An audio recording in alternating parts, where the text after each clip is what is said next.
Интертат электрон газетасының юбилейі оңайынан Қазанда шағирлер урамы деп аталған яңа рухтағы шиғрият беремі болып ұзды. Толырақ хабаршыбыз Дениян Нижметтенова сюжетында.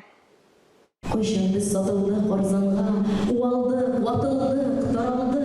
Қойшамыз барында жүйдік та, бары тек қолдық салды. Милли китапхана һәм язучылар берлеге белән берлектә шагыйрьләр урамы дип исемләнгән иҗат кичәсе булып узды. Әлеге чара Интертат электрон газетасының 20 ел тулу уңаеннан уздырылды. Интертатта һәм Татар информда эшләнүе 5 ел булды. Бу үзе бер горыплык, үзе бер дәрәҗә һәм менә мондый шагыйрьләр белән очрашулар, кичәләр үзенең эчендә шул хәтле күңелле. Икенче яктан карасаң, бер очрашу үзе бер мизгел бит инде гомер. Шуңа күрә без шушы шагыйрьләр белән, язучылар белән бергәләшеп, күңелле итеп үзебезнең 20 еллык юбилейбызны үткәреп җибәрәбез хәзер. Әлеге кичәдә төрле буын шагыйрьләре катнашты. Һәрбер шагыйрь иң яраткан, күңеленә хуш килгән шигырен укыды.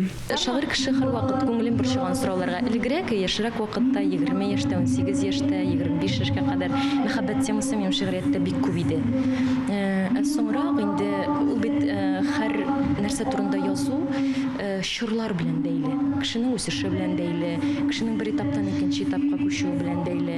Мәсәлән, инде хоккейга чыгып, балалар тапкач, инде 30-ны узып киткәч, 35-кә җиткәч, бөтенләй тормышта башка әйберләр турында уйланасың, тормыш мәгънәсе турында уйланасың. Менә шулай этап булып бара. Балалар турында шигырьләр, балалар шигырьләре дә бар минем репертуар дип әйтәм, чөнки җырлар да күп языла. Шигъриятында дип әйтик. Менә шулай тематика төрлелеге киң, ул һәрвакыт халәттән чыгып.